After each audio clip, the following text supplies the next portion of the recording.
to the BDXX podcast. Let's get intimate. I'm your host, Sasha Laurie, bringing you another special episode of our Changemakers edition. While in the past, we've strictly interviewed researchers, academics, and PhDs in the field, we'll now also be bringing you interviews with founders, coaches, authors, and anyone else who dedicates themselves to helping us transform the way we live our relationships. Jo Encarnacion is a health and wellness coach sharing a raw perspective of her personal journey through fitness, body image, parenting, and marriage. She refers to herself as a woman in progress and encourages others to re-examine life and the relationship with themselves as a constant, ever-changing progression towards not only self-acceptance, but self-admiration. On Instagram, she's known as GoFitJo with over 80,000 followers, and on her more recent account, Hella Married, she shares an important, intimate look into the reality behind navigating the ups and downs of marriage. All right. With my hoarse voice and everything, here we are. Hello. With Jo Encarnacion. Yes. Thanks so much for joining us today. Of course. So for those of our listeners who might not be familiar with you, also known as GoFitJo, I'd love it if we could just kind of start out giving them a bit of your backstory and kind of having you tell us a bit about how you ended up where you are doing what you're doing today. Yeah. So, it's funny because I always tell people GoFitJo just came up by accident, truly. I didn't have any intentions to become a blogger or an influencer or a health coach. When I started GoFitJo, it all started off from a hashtag, and it was really a way for me to document my own wellness journey and just sharing tidbits of how I was working through getting healthier and working through some of my mental health issues. When I started GoFitJo, it was when I started my fitness journey, it was back in 2013. And it was kind of this opportunity for me to just regain my life back. I was going through depression. I was feeling super anxious. And on paper, I had it all. I was working a full-time job at a startup company and had my 2 kids and married and all that jazz. And I was still really, really unhappy with the life that I was starting to lead. And it was mostly because I was becoming unhappy with the person I was becoming.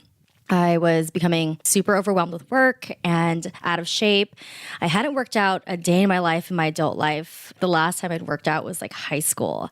And so I remember seeing on articles, one way to heal from your mental health issues or to kind of cope with them was through healthy eating and exercise. And I was like, you know what? Screw it. I'm going to give this a shot. And it was the scariest thing because it was something that I never really embarked on at all. And it was such a new adventure for me. And I started sharing tidbits of it on social media, mainly because at that time I had a large community of friends, from photographers to startup and my hairstyling career. So it was a wide range of different people that have just been in part of my life. And I just kind of wanted to come out and be like, here I am. I am doing this thing called fitness. I have no idea what I'm doing. I'm feeling super depressed, and here's how I'm going to get control of it. And it was a shock to a lot of people because they didn't know that I was depressed for 18 months. I hid it pretty well. And when I said that I was going through all this depression, it was a shock to them. They were like, you have, quote unquote, you have it all. Why are you so unhappy? And I'm like, I'm unhappy because I don't like myself right now. I don't like the version I'm becoming, and I want to fix that.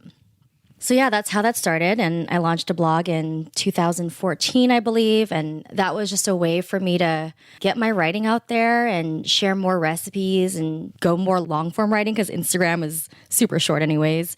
And then from there, I left the startup company and became a health and life coach. What was that hashtag? It was just GoFitJo, GoFitJo. Oh, you started your own hashtag. Yeah. So, I started the hashtag before I even had an Instagram account. Could you elaborate a bit on those mental health issues that you mentioned? Where do you think they stemmed from? You mentioned that concept of self, and I don't like myself, and maybe them coming from that, and that being such a key part of our happiness. Yeah. I mean, when I think about where that all began, I've always had, I guess, self-esteem issues or body image issues from when I was younger.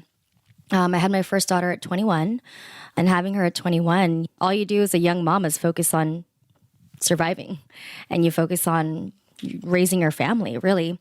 And I was working a lot. I was also commuting. I wasn't taking care of myself. I wasn't eating well. I wasn't exercising because I had no time to do it. And, I began to realize I'm just not doing the simple things of just self-care.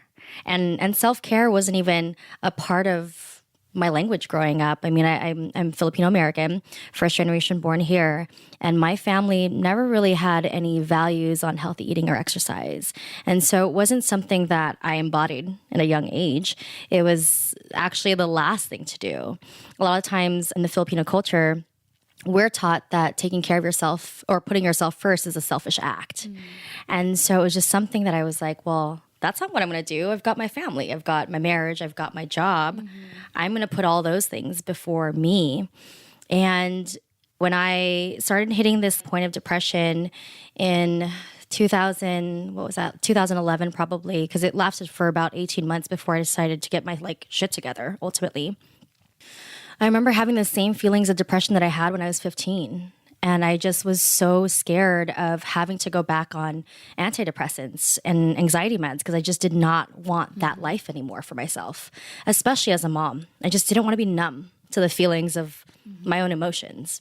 I mean, it was sad. There's moments where I was crying in the closet, or there were moments where I was sitting on the couch and I was so much more focused on why, I was so focused on trying to figure out why I was unhappy. And I remember seeing my kids playing in the living room and I couldn't even connect to their joy or happiness. And I'm like, God, something is wrong with me. I am feeling like shit ultimately. And I don't know why. And it wasn't until my eldest daughter at the time was 9 years old. She's 15 now. Her and I were getting ready for a Sunday, family day. And she looks at me in the mirror and she's like, oh my God, Mom, you're so beautiful. And I said, no, I'm not. I'm ugly and fat. And the look on her face was one I'll never forget because it was as if I've ripped out that piece of truth. Here's the most strong, beautiful woman I'm looking up to, and she's telling me she's ugly and fat. And so when she walked out of her room, that's when I realized, crap, I'm becoming a version of myself that I never imagined myself to become. It wasn't because I was physically out of shape. It was I was mentally and emotionally out of shape. I was disconnected with myself. And it was just a feeling that was starting to seep into my family life, my career life, and everything else. I refer to exercise as endorphin therapy. I'm a strong believer in it being kind of, for me, and I love to encourage other people, kind of the number one, my most important medicine. I love that you touch on that and that importance. And I think that since you also mentioned kind of health and diet and nutrition, how only now are we kind of getting to the point where doctors are considering what used to be the oldest form of medicine. Right. And for certain conditions can be extremely effective, more effective than these other medicines that help you a bit but debilitate you in other ways. And so I'm so happy that we're finally getting back to that point where we can use these natural remedies that oftentimes can outperform the other ones. Right. And I definitely heard you on the medication part. I remember when I was going through something and a friend of mine who's a psychiatrist described to me how for depression and these other anxiety medications, a lot of times what they enable you to do is they lift your floor. Right. The floor is higher. You can't go as low. But what happens is that you can't go as high either. Mm-hmm. And I remember that the way that she described that to me was really enlightening. Yeah. And I think that that's a really important thing to consider, and that they can be an incredible tool for short term or as a crutch or obviously in individual circumstances, but that we also need to consider these other types of medicine and lines of treatment. Yeah, for sure. I mean, I remember the feelings of being 15 through 20. That was my longest stint of being on antidepressants. And I just did not want to go back. I just felt numb to the world. I mean, everything was like, I had just had the most copacetic answer to everything. It was like, yeah, sure. That's great. And I just was like, wow, I think I'm happy, but I'm not really sure if I'm happy. Like, it just was I'm like, not sad. I'm not sad. But that doesn't mean that you're happy necessarily. Right. I just was like, I remember I just felt like I was productive. I was a productive teenager, but I just didn't have the joy that I knew could have been on the other side of not being on antidepressants.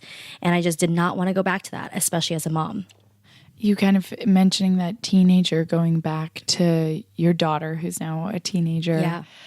That conversation, that moment that you mentioned is huge. And so I'm just kind of curious what your personal experience was being raised and how since that moment you've taken on that responsibility to your daughters to make that shift. Yeah. I remember growing up, like watching my mom, and it's funny now because I think about sometimes the things that I even say is like, oh my God, I'm so stressed out. Oh my God, life is so hard. And I'm like, this is the narrative my mom would say about life, Growing up is just slowly becoming more and more of your parents. I know, it's like crazy. But, that's the thing. I think I remember thinking to myself, my mom had specific narratives of how she chose to live her life or specific narratives about her life. And when I experienced that moment with my daughter, I was like, I don't want to be my mom. I don't want to have these narratives about my body or myself that my kids are going to take on, because kids mirror you as parents. They really watch you. They observe you. They soak everything in. And I remember thinking to myself, if my daughter was to say something negative about her body, how am I going to be the parent that guides her or encourages her out of that if I'm saying negative things about my body or if I have a negative perception of myself? And from that moment on, I was like, all right, Jo, you've got to check what you say. You've got to be a model, be an example. And I'm not going to get everything perfect. I mean, I'm a mom. I'm also human. So, like there isn't any kind of perfection here. But for the most part, I'm going to be mindful. I'm going to be mindful of the conversations I'm having about myself around this house. And one of the things that I think I love so much that has come from my own inner work and really kind of being a lot more intentional about how I speak about myself or, the love that I give to myself is the ways in which my kids view themselves. My little one, she runs around in her underwear and she wears a silk robe. And I love it because she's just like, this is just my body, whatever.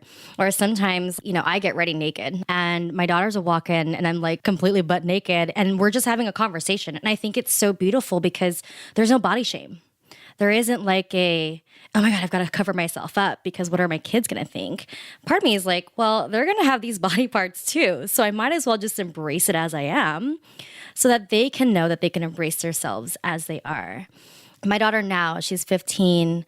And, since then, I haven't actually really heard her say a lick of something negative about her body, which I think is amazing. And I'm pretty sure she has some things that she doesn't like about herself, which I remember we were sitting on the kitchen table and I asked her just out of curiosity, what are kids saying in your school, especially girls, about what they don't like about their bodies?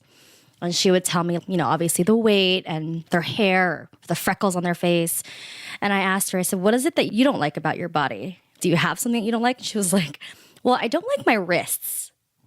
And I was like, I love it. Oh, okay. That's an interesting thing. I go, why don't you like your wrists? She goes, they're skinny. But I was like, they're your wrists. It's only bone and skin there. So that's probably going to be skinny regardless. And, in that moment, I was like, oh, God, I love that. So then I turned to my 9-year-old and I asked her the same thing. She was like, I love myself. I was like, go for it, sister.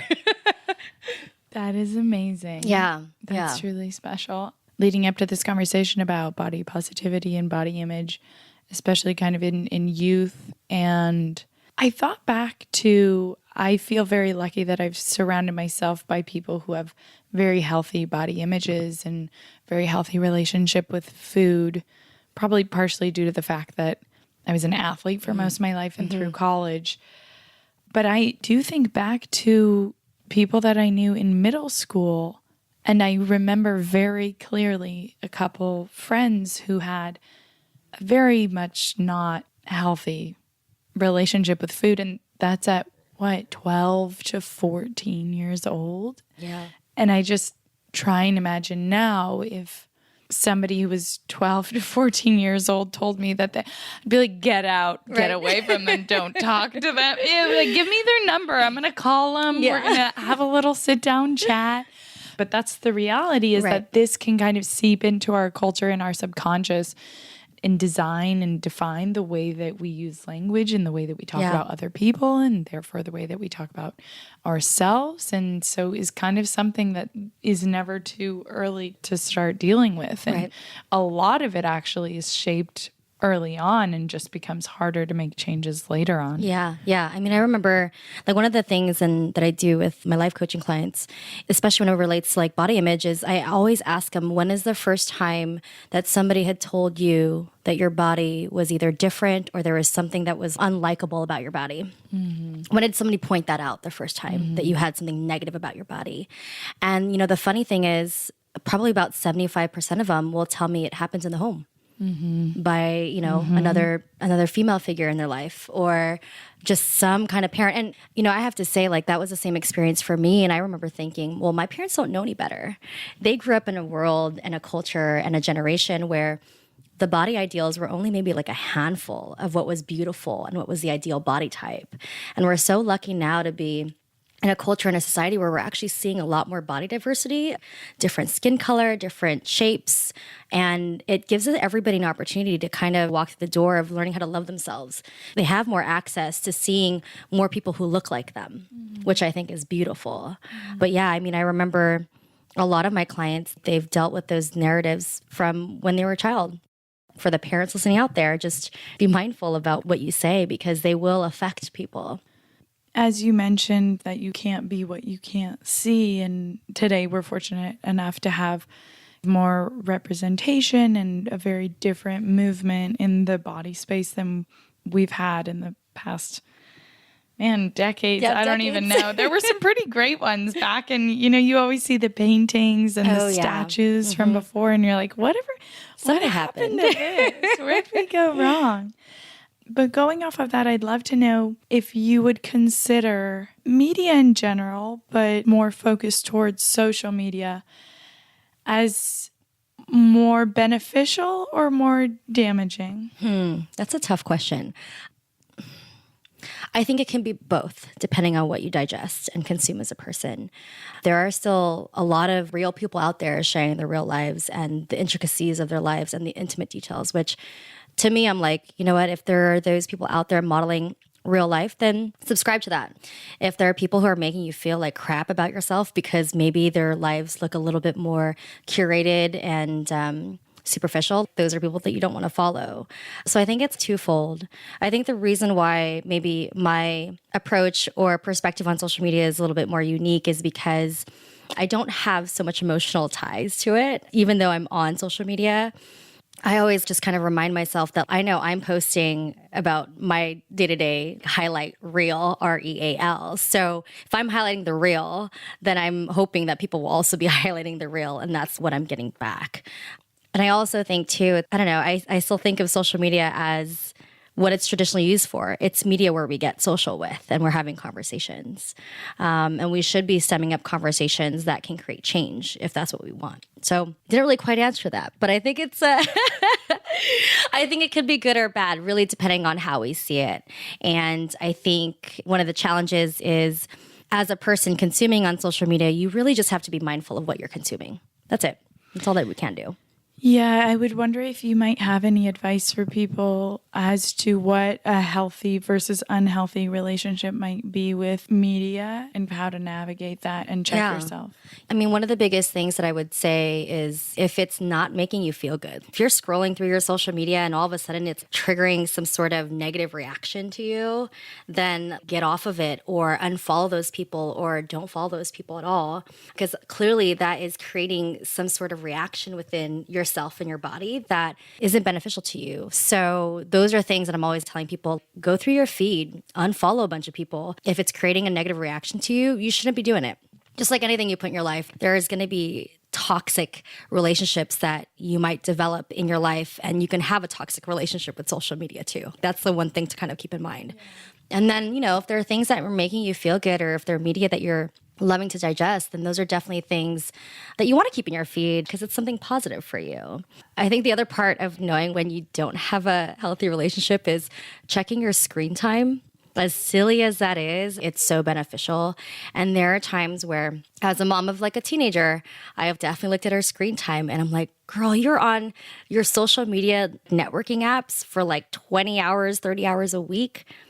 I work on social media and I'm only on there for 16 hours a week. If you find that you're spending way too much time on it and that maybe you're like, oh my God, I want to get into writing or I have this hobby I've always wanted to start, you might want to just check your screen time just to see. Yeah. I always find it so interesting because on the other side of things, I don't like social media. Yeah. So I have gotten more into kind of the BBXX one and managing that, but that's mostly from the computer. And then literally I keep setting goals to go on my personal social media and I can't. So it's very much kind of the opposite. But I think it's also important for people to remember that sometimes we don't realize when we're in a toxic relationship, be it with another person or with these apps or whatever. There's so many things that we could have a dependency on or an unhealthy relationship with. And so trying to think about it from outside of your own perspective or perhaps even asking for somebody else's opinion, but truly trying to examine it in a kind but realistic and unfiltered kind of way. Yeah. So going off of kind of that body image and the messaging we're sending to other people and to ourselves, I will ask you a question that I actually found from you, and that is, what is the relationship that you desire with your body? And what advice would you give to other people to help them find their own answer? The relationship that I desire with my own body is one that feels liberated from the inside out. It's funny, I say that and like my entire skin is like tingling right now. But when I think about the idea of liberation and I think about what that embodiment means in my own body, to me that means the freedom to be able to speak my truth, no matter what it is, whether it's good, bad, or ugly, the ability to know my truth despite whatever standard, society, culture, whomever might be giving me. And there's a sense of just freedom where you feel alive. And so the kind of relationship that I desire with my body is one that feels sexually liberated, but also intellectually and emotionally liberated as well. And one that embodies this sense of relentlessness and fire and beauty from within. You know, I want to be my best friend. Ultimately, I want to have the relationship with my body where I sit with her, I can love her, I can maybe sometimes hate her because sometimes you hate your best friend, but at the end of the day, you're still each other's best friend, cheering each other on. And so that to me is the kind of relationship that I want to build with myself and my body. Now, in terms of giving people advice on how to build that relationship or how they can stem that relationship, I think it's ultimately about understanding what your values are. And one of my biggest values is transparency and open and honest communication. Considering that is one of my biggest values, it's one of the things that I believe is the biggest value I can have within myself. And I guess how that translates is, can I have a beautiful, intimate relationship with my body and myself? So for other people, understand what your values are and then ask yourself, what does that actually look like? And then map that out. I like the part of getting back to what it is you value. And I think that the idea and the goal of being able to tell ourselves the things that we would tell other people, why can't we give ourselves the same advice and kindness that we would give to other people? I think many of us tend to look at other people in a more flattering and admiring way than we look at ourselves. And I remember I was at a studio in Berlin, and I saw this girl who had very profound stretch marks. And I remember thinking like, wow, how cool does that look? She looks so beautiful. And then just being like, what? As if I would ever, you know, think about that on my own or about myself. And so I just from that moment on, have really tried to hone in on that and the kind of why behind it and how I can reshape that narrative and outward versus inward communication. Yeah. I remember, it's funny when I think about, as I was describing the like liberated being, I remember being in Hawaii several years ago and seeing these beautiful Hawaiian women on the beach with their kids, and they had loose skin and stretch marks, and, they didn't have the perfect quote unquote bikini body that society romanticizes. And I remember thinking like, I want that. I want that feeling that they have where they don't care. They're so free. Here's the ocean, here's the sand, here's the sun. Like everything is just kissing their bodies right now. And they're happy and joyful. And here I am getting so angry about mine for no reason. And why? Because society told me that I shouldn't have stretch marks. Society tells you have to put all these creams to get rid of them. And here are these women who didn't care because they're enjoying themselves, their bodies, the sun, life. I was like, that is what I want. In Chile, they'd say like en onda. It's the energy. Oh, it's the energy, yeah. It's the energy that people put out, and that's what we admire. Oh my God, it's so much. It's not even as much about their body or whatever. It's the confidence. It's the energy, and that's also what we find most attractive. Of course. Be it, about somebody else or somebody that we're sexually attracted to. It's that confidence, and I think that's harder than anything, but by far the most beautiful. Oh, yeah. I meant to say this earlier, but when we were talking about who do you follow and how are you using social media, I thought back to somebody who told me that he had unfollowed every model that he had followed on social media, and how much, I don't know if happier would be the right word, but how much better he felt after that, and how he actually felt healthier about whether it was his own feelings about himself and insecurities or about women or any of that, but thought that was really cool, especially coming from a man to kind of hear that. And I have no doubt that many women have had the same experience. Oh my God, probably, yeah, for sure. I know I've had my own. Cleanse. Yeah. Purge. This is just kind of a question I've been asking myself lately. It came up in a conversation with a good friend of mine in Denver, and we were half joking, but honestly curious as well. We have the word guy, that is this overarching term to refer to somebody who could be younger, towards boyish, but also man, but it doesn't really have this age range or connotation. But then when we want to refer to women, we were trying to think, I often wonder where do you draw the line between girl and woman, and why is there no in between? I'm 29 and I don't really refer to my friends who might range, as young as 25, 26 to 35 plus, but I don't really say, oh, I know this woman. Right. Referring to, my college roommate. Right. It just doesn't feel right. Yeah. But lady also sounds a bit weird. Right. And I remember when I was 23 and working in LA, and I walked into a production house, and there was this, I guess maybe by now she's a woman, but there was this lady girl who was probably about my same age. Yeah. And she made a call back and she goes, oh, there's a lady here to see you. And I just remember thinking like, lady, what? Yeah. What is this? And so me and my friend jokingly were like, well, there's guy, so there's gal. Nobody uses gal. What happened to gal? Gal's honestly a bit weird, but maybe better. Maybe we should bring back gal. So I'm just curious to hear kind of where you would draw the line, or kind of how you see that. Yeah. And what you refer to other people and would like to be referred to as yourself. I personally love being referred to as a woman. I know there's something strong about that. Like even when I say it's like woman, Yeah, it is powerful. It is not powerful. Casual all no, the time. It's not casual at all whatsoever. I don't know if there is an actual line, or like where you draw the line from like girl to lady to woman.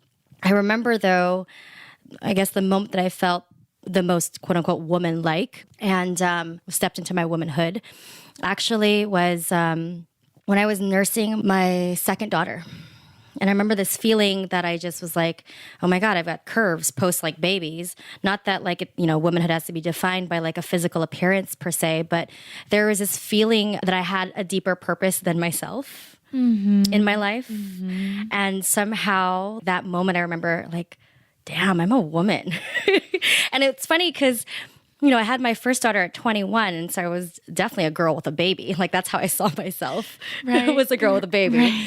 And somehow my second one, I just crossed that threshold of being a woman. And it was just this feeling that I had, like this like wisdom that I was starting to embody or like carry within myself, because I knew that life wasn't just about me anymore. And it wasn't necessarily just about my kids, but I just remember feeling like I've got a greater purpose than whatever I'm doing at the moment. And that to me was when I like remember feeling like I stepped into that sense of womanhood. That's when I started really kind of defining what is it that I want to do in my life as a woman. Now that I could make a stamp in this world, I'm not a girl. Like, what do I want to do? But I think for other ladies out there, really, I think the word woman is similar to like anything, and we were talking about energy earlier, it's truly an embodiment. For me, at least, my definition of it, there's something about embodying a sense of life wisdom where you know that you're giving it back to somebody else. And that to me is like that moment you cross that threshold of womanhood, because now people are looking up to you.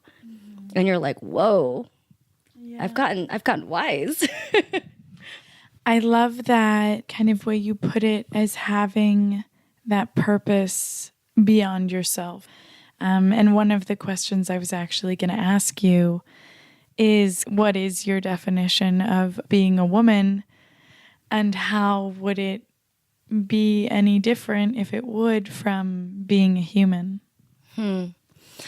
I think they're pretty similar, but I think being a woman, obviously, that there's this divine feminine that you have within you.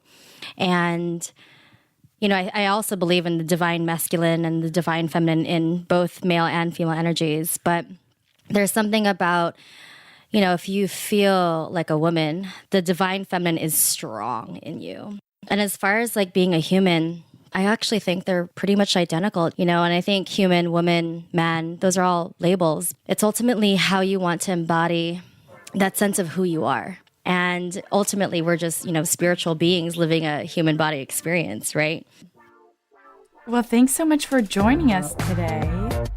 The BBXX podcast, Let's Get Intimate, is produced by Sasha Laurie in Berkeley, California. Dialogue, narrative, and content crafting by Amy Soper. Audio editing, Good Music Vibes, and sound mixing, Daniel Herrera. You can learn more on our website or on our social media at bbxx.world.